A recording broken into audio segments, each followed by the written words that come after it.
তো হ্যালো বন্ধুরা, তো আজকে তো মার্কেটে যাচ্ছি মেয়ের জন্য স্কুলের জুতো নিতে।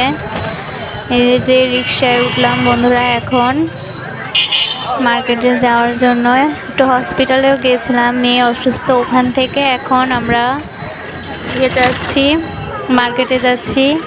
তো এই মার্কেটটা হলো লক্ষ্মীবাজার।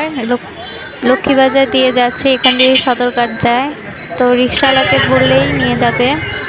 তো লক্ষ্মীবাজারে অনেক জিনিস পাওয়া যায় ফুটপাতে, এখান থেকে অনেক কেনাকাটা করতে পারবেন বন্ধুরা আপনারা। তো আমরা মার্কেটের সামনেই চলে এসেছি বন্ধুরা। এই দেখুন কত দোকান, এখানে সুন্দর সুন্দর জিনিসও এখানে পাওয়া যায় বন্ধু। এই যে বন্ধুরা, তোমরা আমার চ্যানেলটা প্লিজ সাবস্ক্রাইব করে দিও, পাশে থেকো বন্ধুরা তোমরা।